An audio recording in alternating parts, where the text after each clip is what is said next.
اس میں جو ہم نے ٹارگٹس مس کیے ہیں LSM -8%, یہ کتنے الارمنگ فگرز ہیں سر, اور ہم اس دلدل سے باہر کیسے نکلیں گے؟ مطلب it will take us a very long time کہ ہم اس کو کیچ اپ کریں واپس سے ان لیولز کو مینٹین کرنے کی طرف. یہ پورا کا پورا جو یہاں پہ جو یہ آج کے نمبر جو ہم دیکھ رہے ہیں اس میں مثبت ایگریکلچر کی گروتھ ہے 1.5% کی, حالانکہ بہت کم ہے. پاکستان میں فوڈ انسیکیورٹی کا معاملہ گزشتہ کئی سال سے بڑھ رہا ہے. ہمیں ارجنٹلی بہت جلدی, جتنا جلدی ہو سکے, ہمیں زراعت کے لیے کچھ جنگی بنیادوں پہ کچھ اقدامات کرنے کی ضرورت ہے تاکہ ہماری کراپس کا کوئی ریوائول شروع ہو. ٹھیک ہے, اب یہ ٹھیک ہے پروونشل سبجیکٹ ہے, صوبوں کا سبجیکٹ ہے, لیکن پھر صوبوں کے ساتھ مل کے یہ کرنے کی ضرورت ہے, کیونکہ ایگریکلچر ایک ایسا معاملہ ہے کہ آپ اگر آج اس پہ کام کرنا شروع کریں, باتیں تو بہت ہو چکی, تو آپ اگلی اگر 2-4 کراپس کو مینیج کر لیتے ہیں, وہاں پہ ییلڈ بہتر ہو جاتی ہے, تو اس کا ایک مثبت اثر مجموعی طور پہ آپ کی اکانومی پہ آئے گا. بالکل. اور یہ اور ممالک میں بھی ہوا ہے. ہم نے بدقسمتی سے زراعت کو بہت عرصے سے بڑی بری طرح سے اگنور کیا ہے, although کہ زرعی ملک ہے, اور باوجود اس کے زرعی ملک ہے, لیکن یہ کہ نظر انداز کیا ہے تو زرعی معیشت آپ کی بیٹھ گئی ہے. اور انڈسٹری کا معاملہ بھی یہ بیلنس آف پیمنٹ کرائسس کے ساتھ بھی منسلک ہے کہ اب جیسے آٹو موبائل سیکٹر ایک ہے, ان کا دیکھ لیجئے کہ ان کی امپورٹس نہیں ہو رہی, تو ملک میں پلانٹس جو ہیں وہ بند ہوئے ہیں. آج شاید آج آخری دن تھا ٹویوٹا موٹر پلانٹ کا, پتہ نہیں کھلتا ہے یا نہیں کھلتا. اسی طرح ہونڈا, اسی طرح سوزوکی, سب انڈر پروڈکشن, انڈر ٹارگٹ ان کی پروڈکشن ہو رہی ہے. تو یہ آپ کب تک اس طرح چلائیں گے صورتحال کو؟ اور بہرحال آخر میں کہنا پڑتا ہے کہ پاکستان میں وہ اصلاحات کرنے کی ضرورت ہے جو آج تک نہیں کی گئیں. پاکستان کی بدقسمت معاشی تاریخ میں ہم نے یہ دیکھا ہے کہ بار بار پلانز تو سامنے آئے کہ جناب یہ ہو سکتا ہے, وہ ہو سکتا ہے, یہ ہو سکتا ہے, بہت کچھ کرنے کی ضرورت ہے. پلانز ہم نے بنائے ہیں اور ہم نے آئیڈیاز, آج بھی ہم کہہ رہے ہیں سر 3 ایز کے بجائے 5 ایز کی کوئی پالیسی پر اب فوکس کیا جائے گا اور استحکام کی راہ پر ڈالنا ہم چاہتے ہیں. یہ 5 ایز یا 3 ایز بھائی کوئی ایک ایز سنبھال لیں اور اسے اچھی طرح سے آپ چلا لیں. یہ لفاظی میں پڑھ کے کام نہیں ہو سکتا. ٹھوس اصلاحات کا کوئی نعم البدل نہیں ہے. پاکستان کو اگر اسی طرح چلایا گیا جس طرح یہ گزشتہ 6-8 مہینے میں ڈار صاحب نے چلایا ہے, تو پھر اللہ ہی وارث ہے. تو اس لیے پاکستان کی معیشت اس وقت بہت خطرناک دوراہے پہ کھڑی ہوئی ہے اور اس کو بہت جلد قابو کرنے کی ضرورت ہے. رائٹ. فرحان صاحب, جو میں نے اس سے پہلے سوال کیا تھا کہ الیکشن ایئر کا کیونکہ بجٹ ہوگا, اگر اکتوبر میں الیکشنز, بہرحال اگر 8 اکتوبر تک ہم نے نہ کورٹ آرڈرز بہرحال اس حکومت نے فالو کیے, نہ آئین فالو کیا, لیکن اگر اکتوبر میں ہوتے ہیں تو یہ اپنا الیکشن ایئر بجٹ جو ہے وہ پیش کرنے کل جا رہے ہیں. آپ کو لگتا ہے ان کے پاس سپیس ہے کہ یہ عوام کو ریلیف دے سکے؟ جو ابھی تک تو یہ کہہ رہے ہیں کہ جی ایک کمیٹی بھی خواجہ آصف صاحب کی زیر صدارت ایک انہوں نے بنائی تھی, جو کہ وہ میجرز انہوں نے اقدامات سجیسٹ کرنے تھے, تجاویز دینی تھی کہ عوام دوست کون سی وہ تجاویز ہوں گی. آپ کو لگتا ہے یہ ریلیف دے سکیں گے؟ اور IMF کی تلوار بھی آپ کے سر پہ لٹک رہی ہے, جبکہ پاکستان جس قسم کے شدید بحران سے دوچار ہے اس وقت, معاشی بحران سے, الیکشنز اکتوبر میں ہوں یا نہ ہوں, آپ کا بحران تب تک نہیں ختم ہوگا جب تک کہ آپ کوئی بڑے فیصلے نہیں کریں گے. الیکشنز مؤخر کر دیں, الیکشنز کروا لیں, پھر کیا ہوگا؟ یہ ایک بہت بڑا سوال ہے. اور یہ دیکھیے الیکشن ایئر کا بھی ایک عجیب سی بات ہے کہ جی وہ الیکشن ایئر کے لیے اب سنتے ہیں کہ شاید پارلیمنٹیرینز کے لیے کچھ کوئی ڈیولپمنٹ سپینڈنگ کا معاملہ ہے. کیا جواز ہے ایک ایسی حکومت کے پاس جس کا ٹینیور 1 جولائی کا نیا مالی سال شروع ہوگا تو 1.5 مہینے, 1.5 مہینہ تو پورے سال کا 8واں حصہ بنتا ہے, تو آپ پورے سال کے لیے ریلیزز تو نہیں کر سکتے. اچھا, پھر اگلا سوال یہ ہے کہ آگے ایک عبوری حکومت آئے گی, پھر الیکشنز ہوں گے, اس کے بعد اللہ بہتر جانتا ہے کہ کون سی حکومت آئے گی, اس کے کون پارلیمنٹیرینز ہوں گے, ان کے پاس یہ ڈیولپمنٹ سپینڈنگ کے لیے ان کے پاس کیا ریسورسز رہ جائیں گی. اگر آپ شروع میں ہی بہت زیادہ پیسہ اپنی سیاست کی نظر کر دیتے ہیں تو پھر آگے کیا نتیجہ نکلے گا؟ یہ بہت مشکل سوالات ہیں جن کا کوئی بدقسمتی سے ابھی کوئی جواب ہمیں نظر نہیں آتا. رائٹ. بٹ فرحان صاحب, کل ہوتا ہوا کیا دیکھ رہے ہیں آپ؟ بجٹ میں کیا یہ لے کر آ سکتے ہیں مزید؟ ابھی نئی ٹیکس, مزید عوام جو ہے وہ کس چیز کے لیے تیار رہیں؟ بری خبر ہی ہوگی. بدقسمتی سے نشستن گفتن برخاستن والی بات ہے. ماضی میں بھی یہ ہوا ہے کہ جب بجٹ آیا تو اس وقت پیاس آئی مختلف حلقوں سے یہ ہوئی ہے کہ جی آگے جا کے کوئی نہ کوئی منی بجٹ آئے گا. اس دفعہ آپ یقین سے کہہ سکتے ہیں کہ جو بجٹ کل پیش ہونے چلا ہے اس میں تبدیلی ہوگی، اور ایسی تبدیلی ہوگی کہ وہ سال کے آخر میں یا وسط میں جو بجٹ کی شکل ہوگی وہ بڑی مختلف ہوگی. اچھا. کیونکہ آپ کو یہ کوئی نہ کوئی انٹرنیشنل بیل آؤٹ کے بغیر آپ کو گزارا نہیں ہے. سر اور کتنی ہم نے جو برج فائنانسنگ ہے وہ اگلے مالی سال کے لیے کتنی ہے، ذرا ناظرین کو بھی بتا دیں، اور پھر یہ کس طرح سے پلان کرتے ہیں، کیونکہ IMF کو تو بڑی آنکھیں دکھائی گئی ہیں تو نہ دوست ممالک آگے آ رہے ہیں، تو پھر یہ کس طرح سے کریں گے ارینجمنٹ؟ مسئلہ یہ ہے کہ اگلے 3 سال میں پاکستان کو 75 سے 77 ارب ڈالر کی ضرورت ہے. 75 to 77 billion dollars for the next 3 years. Next 3 years in debt repayments, interest repayments. اگلے سال کے لیے 25 ارب ڈالر کی رقم ہے. اس میں کرنٹ اکاؤنٹ ڈیفیسٹ آپ کا شامل نہیں ہے. اگر آپ ملک کی اکانومی کو سلو ڈاؤن موڈ پہ رکھتے ہیں اور اس سے آپ کرنٹ اکاؤنٹ کا کچھ سنبھال لیتے ہیں تو پھر آپ کے پاس ایڈیشنل ریونیو کیسے جنریٹ ہوگا کہ آپ اپنی ڈیٹ ری پیمنٹس کر سکیں. آپ ایک حد تک ریلائی کریں گے، جو کہ بظاہر نظر آ رہا ہے دوست ممالک، لیکن دوست ممالک کے رویے سے بھی یہ لگ رہا ہے کہ وہ اکراس دا بورڈ وہ آپ کو آنکھیں بند کر کے پیسے نہیں دیں گے.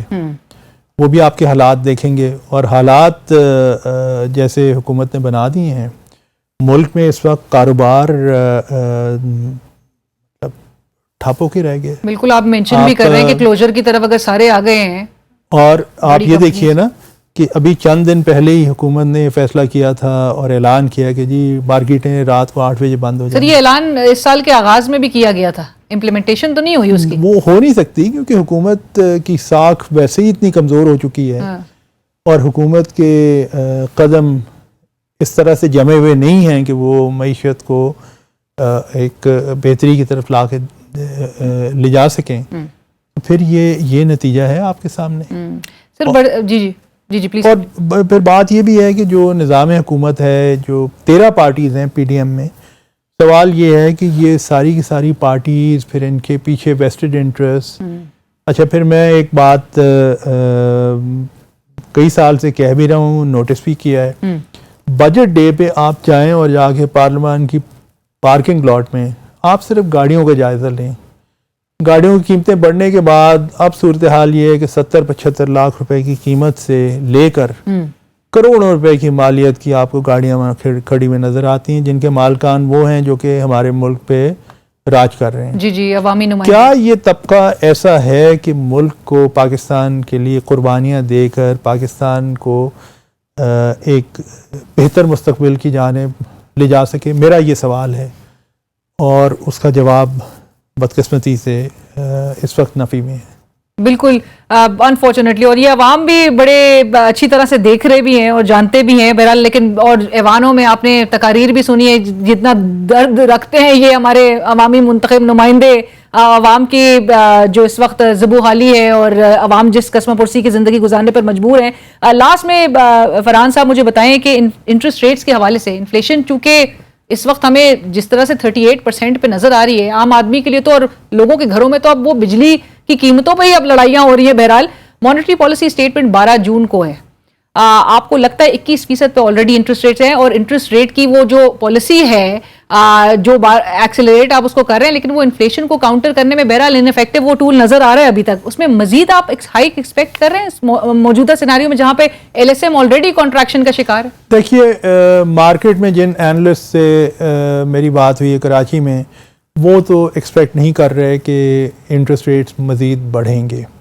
گو کہ 21% اور 38%، یہ 38% سرکاری ریٹ ہے. غیر سرکاری طور پہ لوگ زیادہ بتاتے ہیں، 40% سے زیادہ 40% بتاتے ہیں جتنا بھی ہے. بہرحال یہ ایک بہت بڑا خلا ہے. کیا IMF کو سیٹسفائی کرنے کے لیے IMF کی کوئی کنڈیشن ایسی ہوگی پس پردہ جس پہ اسٹیٹ بینک کو عمل کرنا پڑے گا اور مزید انٹرسٹ ریٹس بڑھانے پڑیں گے؟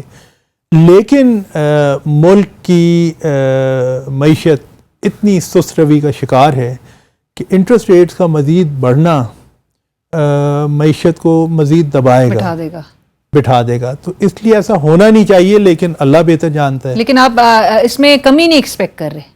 نہیں، کمی کی تو امکان ہی نہیں ہے. کوئی امکان اگر کسی نے کمی کا کچھ کیا یا کمی ہوئی تو کم سے کم مجھے تو بہت زیادہ تعجب ہوگا. اور سر انفلیشن نمبرز نیچے آتے ہوئے نہیں دکھائی دے رہے، فی الحال نہیں دکھائی دے رہے. اور پھر اس میں دیکھیے ایک اور بھی سوال ہے کہ انفلیشن افراط زر یعنی یہ اس میں اکنامک فیکٹرز تو بہت سے ہیں، لیکن اس میں ایک کمزور حکومت کا بھی، کمزور مملکت کا بھی عمل دخل ہے. مثال کے طور پہ تیل کی قیمتیں جب بڑھی ہیں، ٹرانسپورٹ کاسٹ بڑھ گئی، لیکن تیل کی قیمت جب کم ہوئی ہے حالیہ مہینوں میں جیسے ہم نے دیکھا ہے تو وہ ٹرانسپورٹ کاسٹ کم نہیں ہوئی. اور تیل کی قیمت پہ آخر میں یہ عرض کر دوں کہ ڈار صاحب کو جب تیل کی قیمت بڑھی ہے، قیمتیں بڑھی ہیں، تو اکثر و بیشتر انہیں شوق یہ رہا ہے کہ کوئی اسٹیٹمنٹ فائنانس منسٹری سے وہ ایشو کرا دیں. لیکن تیل کی قیمت جب کم ہوئی ہے تو رات کو 11 بجے انہوں نے اپنی ویڈیو اسٹیٹمنٹ ضرور دی ہے جی، صرف یہ ثابت کرنے کے لیے کہ وہ بڑی کوئی اصلاح کر رہے ہیں یا عوام کو بہت بڑی سہولت فراہم کر رہے ہیں. اور بخاری صاحب اس سے پہلے یہ اعلان کرنے سے پہلے یا وہ اسٹیٹمنٹ جاری کرنے سے پہلے ہمیشہ ایک ڈار صاحب کی طرف سے ایک ٹویٹر پہ پوسٹ ضرور آتے جس میں وہ عوام کو تیار بھی کرتے ہیں کہ ہمت سے عوام نے کام لینا ہے. بٹ بہت شکریہ ہمیں جوائن کرنے کے لیے. تھینک یو سو مچ فرحان بخاری صاحب، سینئر ماہر معاشیات، کورسپونڈنٹ ایٹ فائنینشیل ٹائمز، اس وقت ہمارے ساتھ پروگرام میں شریک تھے. اور اسی کے ساتھ ہی بڑھیں گے ایک بریک کی طرف. بریک کے بعد حاصل ہوتا ہے.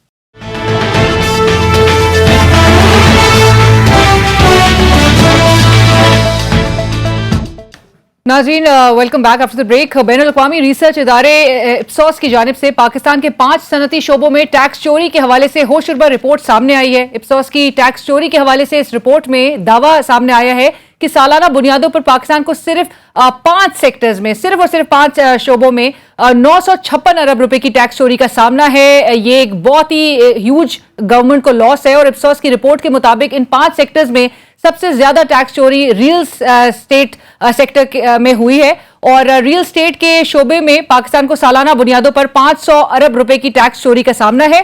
دوسرے نمبر پر سگریٹ کے شعبے میں پاکستان کو سالانہ بنیادوں پر 240 ارب روپے کا نقصان کا سامنا کرنا پڑ رہا ہے. اسی طرح اپسوس کی رپورٹ کے مطابق ٹائرز اور جو آٹو لوبریکنٹس ہیں اس کے شعبے میں پاکستان کو 106 ارب روپے کی سالانہ ٹیکس چوری یعنی کہ ٹیکس ایویژن کا سامنا ہے. اور ادویات کے شعبے میں سالانہ بنیادوں پر 65 ارب روپے کی ٹیکس چوری کی جا رہی ہے. جبکہ چائے کے شعبے میں سالانہ ٹیکس چوری اپسوس کی رپورٹ میں 45 ارب روپے رپورٹ ہوئی ہے. دوسری جانب ایف بی آر ملک سے نہ صرف ٹیکس چوری روکنے میں اس وقت بہرحال ناکام نظر آتا ہے، جو پالیسیز ہیں اب ان کی امپلیمنٹیشن نہیں نظر آ رہی ہے اور عوام پر مزید ٹیکس کا جو بوجھ ڈالا جا رہا ہے. حکومت کو بجٹ میں 700 ارب روپے کے نئے ٹیکس لگانے کی تجویز دی گئی ہے اگرچہ، لیکن ایف بی آر 900 ارب روپے سے زائد کی اس ٹیکس چوری کو بہرحال روکنے میں اس وقت ناکام ہے. اور عوام پر جو ہے اس کا ملبہ ایک اوور برڈنڈ عوام ہمیں نظر آ رہی ہے صورتحال میں. اور ساتھ ہی ساتھ مزید جو ہے وہ نئے ٹیکسز لگائے جا رہے ہیں. اور آئندہ آنے والے بجٹ میں اس حوالے سے کیا امیدیں انسان وابستہ رکھے یا عوام جو ہے وہ ریلیف کیا ایکسپیکٹ کر سکتے ہیں. اب آج ہم اس حوالے سے بات کریں گے اور ہمیں اس وقت جوائن کر رہے ہیں، وی ریئلی آنرڈ ہمارے ساتھ موجود ہیں عبدالستار بابر صاحب جو کہ سی او ہیں اپسوس ان پاکستان کے. Ipsos is 3rd largest market research company in the world. اور اپسوس نے کیا کہ they collaborated with public and private sector experts. اور جو انفارمل اکانومی ہے اس کے سائز، اس کا جو ایکسٹینٹ ہے اس کا ایسٹیمیٹ جو ہے وہ نکالا گیا. اور ساتھ ساتھ یہ جو ٹیکس ایویژن کے جو نمبر سامنے آئے ہیں اور تمام سیکٹر وائز جو سیکٹورل انالیسس انہوں نے پیش کیا ہے یہ بڑے الارمنگ فگرز ہیں. آج ہم اس حوالے سے بات کریں گے. عبدالستار بابر صاحب اس وقت ہمیں جوائن کر چکے ہیں. سر السلام علیکم، thank you so much for joining us. Babar صاحب پہلا سوال تو میرا انہی نمبر سے متعلق ہے. 956 ارب روپے کی ٹیکس چوری ہو رہی ہے اینولی اور صرف 5 شعبوں میں، جس طرح آپ کی اس رپورٹ میں بھی ہائی لائٹ کیا گیا ہے. سر ہمیں بتائیے گا کہ یہ جو ان تمام سیکٹرز میں یہ نمبرز جو سامنے آئے ہیں، اور دوسرا یہ کہ حکومت ہمیشہ ایک تاثر اور ہر سیورل انسٹنسز پہ ہمیں یہ بتایا جاتا ہے کہ جو ٹریک اینڈ ٹریس سسٹم ہے that is in place, implement ہو رہا ہے، تو یہ ٹیکس ایویژن روکنے میں ناکام بہرحال کیوں نظر آ رہے ہیں؟ جی بہت شکریہ مجھے اپنے شو میں لینے کے لیے. دیکھیں اس میں سمجھتا ہوں کہ صرف ایک سیکٹر جو ہے جو سب سے بڑا ہے ریئل اسٹیٹ، جس میں ہم بتا رہے ہیں کہ 500 ارب روپے کا زیادہ اس میں ہمیں ٹیکس وی این کا خطرہ ہے، اس کا ہم نے اسٹیمیٹ کیا. یہ واحد ایک ایسا شعبہ ہے کہ جس کے اندر ابھی بہت سارے لیجسلیٹو گیپس ہیں، جس کے اندر ڈاکومنٹیشن کی بہت کمی ہے، اور یہ ایک لحاظ سے ایک بہت زیادہ ریگولیٹڈ سیکٹر نہیں ہے، لیکن یہاں پر بہت جو ہو رہی ہے. لیکن جو باقی سیکٹرز ہیں مثلا ٹوبیکو ہے، فارما ہے یا چائے وغیرہ، یہاں پر تو بہت سارے اچھے ہمارے قوانین پاکستان میں پہلے سے موجود ہیں، اور جو لا ابائڈنگ جو اچھی کمپنیز ہیں پاکستان ملٹی نیشنل اور لوکل اچھی کمپنیز ہیں، وہ تو تمام جو ہمارے قوانین ہیں پاکستان کے ان کو فالو بھی کر رہی ہیں. لیکن انہی کو نقصان ہو رہا ہے، اس لیے کہ اس کی انفورسمنٹ آف جو ہمارے قوانین ہیں وہ نہیں ہو رہی، جس کی وجہ سے ہمیں کافی مشکل ہو رہی ہے. اب ہم نے ویسے ٹوبیکو کی ہم بات کریں تو حکومت کی طرف سے جو بتایا گیا ہے وہ منیمم ایک سیلنگ پرائز جو ہے اس کی وہ 127 روپے ہونی چاہیے. اب پاکستان کے اندر تو 127 سے کم کے بے شمار برانڈز اویلیبل ہیں، بہت سارے اویلیبل ہیں، تو وہ سارے کے سارے ہر کسی کو نظر بھی آ رہے ہیں، اور لیکن یہ کہ اس کی انفورسمنٹ کا کافی مسئلہ ہے. تو میں سمجھتا ہوں کہ ہاں ریئل اسٹیٹ کے اندر تو آپ کبھی بھی چاہیے آپ کو بہت سے قوانین بنانے پڑیں گے، لیکن باقی کیسز کے اندر جو ہے فارماسیوٹیکل کے اندر فار ایگزامپل وہاں پر جو اچھی کمپنی ہے وہ تو بہت اچھے طریقے سے کنٹریبیوٹ کر رہی ہیں پاکستان کے ایکسچیکر کو، لیکن یہیں پر کاؤنٹر فیڈ کا بہت بڑا پرابلم ہے، جس کی وجہ سے جو اچھی کمپنی ہیں وہ اپنے ان کو نقصان ہوتا ہے، ان کے نام کے اوپر جو ہے وہ غیر معیاری ادویات جو ہیں عوام کو ملتی ہیں، لوگ جو ہیں کافی مشکل کا شکار ہیں. اسی طرح چائے ہے. تو میں سمجھتا ہوں کہ اصل چیز جو ہے وہ انفورسمنٹ آف لاز ہیں. بالکل. اور سر آپ نے جس طرح سے کہا کہ جو کمپنیز ابائڈ کر رہی ہیں بائی دا لاز اور جو کہ ٹیکس جو ہے وہ جمع بھی کرا رہی ہیں، جو کنٹریبیوٹ کر رہی ہیں جی ڈی پی میں، obviously ان کی طرف سے ایک ریٹیلیشن بھی آ سکتا ہے کہ at the same time simultaneously ایک 956 بلین تک کا ایک فگر ہے جو کہ ٹیکس ایویژن، وہ تمام کمپنیز جو ہے وہ اس کا فائدہ اٹھا رہی ہیں. دیکھیں جی، یہ جو بڑی کمپنی ہے اس کے اندر میں سمجھتا ہوں کہ کافی نمایاں ہیں، نام ہیں، ان کے تو اپنے سٹینڈرڈز ہیں، وہ بالکل ٹھیک کام کر رہی ہیں. اگر ہم لوبریکینٹس کی بات کریں اس میں ہمارے پی ایس او ہے، ٹوٹیل ہے، شیورون ہے، شیل وغیرہ، اور یہ بہت اچھا کام کر رہے ہیں اور یہ ان کا مسئلہ نہیں ہے. لیکن ان کے نام کے اوپر جو یہاں پر جو 2 نمبر مال جو بیچا جاتا ہے اس کا الٹیمیٹ نقصان جو ہے وہ انہی بڑی کمپنیوں کو ہوتا ہے. اسی طرح فارماسیوٹیکل میں، اسی طرح ٹوبیکو میں، چائے کے اندر کھلی چائے جو ہے بے شمار لوگ پیتے ہیں اور وہ اسمگل ہو کے آتی ہے، وہ افغانستان کے نام پہ کہیں جاتی ہے اور واپس وہ پاکستان کے اندر جو ہے اور طریقے سے واپس آ جاتی ہے. تو جس کی وجہ سے تو اصل مسئلہ جو ہے ہمارے پورس بارڈرز ہیں، ہمارے جو کمپلائنس کے جو ہمارے مطلب اس کے اندر دیکھیں اپنا فارماسیوٹیکل کے اندر پورا ایک نظام موجود ہے ہمارے ڈریب کی طرف سے اور صوبائی حکومتوں کی طرف سے ڈرگ انسپیکٹرز ہیں، ان کے لیے ایک بہت مشکل کام نہیں ہے چیزوں کو چیک کرنا، یہ انفورسمنٹ کا مسئلہ ہے. رائٹ.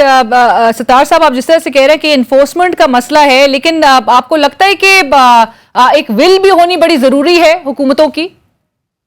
جی یقینی طور پر حکومت اگر چاہیں تو، اور اس کے اندر میں سمجھتا ہوں کہ ہمیں سیاسی جو ہے وہ وابستگیوں سے بالا تر ہو کر قومی مفاد کا سوچنا چاہیے. اب اسی 956 بلین کے جو ہم نے ایسٹیمیٹ لگایا ہے، میں آپ کو چند باتیں بتاتا ہوں کہ اگر یہ 956 ارب روپے جو ہیں یہ تقریباً اس سے ملتے جلتی مقدار میں ہے، اگر پاکستان کے پاس پیسے موجود ہوں تو آپ کا پورے پاکستان کو جو پبلک سیکٹر ڈیولپمنٹ فنڈ ہے جو پی ایس ڈی پی، وہ پورا کا پورا اس سے فنڈ ہو سکتا ہے. یہ اپنا بے نظیر انکم سپورٹ پروگرام کے تمام سارے جتنے بھی انیشیٹوز ہیں ان سب کو یہ فنڈ کر سکتا ہے. ہمارا جو وفاقی بجٹ ہے تعلیم کے لیے اس کو 5 گنا بڑھایا جا سکتا ہے. پورے پاکستان کے تمام شہریوں کو ہم صاف کلین واٹر جو ہے وہ کر سکتے ہیں. ہم ایک محمد ڈیم بنا سکتے ہیں، کوئی 1700 کلومیٹر کی موٹر ویز بنا سکتے ہیں. اتنی بڑی اماؤنٹ ہے. اور اگر آپ پچھلے کئی مہینوں سے ہم سن رہے ہیں کہ آئی ایم ایف جو ہے وہ 1 پوائنٹ سمتھنگ US ڈالرز کی ہمیں وہ قسط جو ہے وہ ادا نہیں کر پا رہا، اس کے مسئلے ہیں. یہی وہ اگر پیسے اگر ہم ان کو وصول کر سکیں تو اس سے زیادہ تو ہمیں اس سے ٹیکس ایویژن کو اگر ہم انفورسمنٹ کے ذریعے مینج کریں اس سے زیادہ پیسے تو ہمیں ویسے مل سکتے ہیں. سر ایبسولوٹلی یہ ایک بہت بڑی ایک فگر ہے اور یہ ایک بہت بڑا گورنمنٹ کو ریونیو لاس ہے. لیکن آپ کی جو یہ ریسرچ رپورٹس ہے سر، حکومتی سطح پہ اس پہ توجہ دی جاتی ہے؟ اس کو مطلب ان نمبرز کو الارمنگلی اس کو فیل کیا جاتا ہے کہ یہ کتنی سنگین اس وقت صورتحال ہے ملک میں اور جو کہ ہم ایڈریس نہیں کر پا رہے due to the lack of enforcement of laws like you mentioned?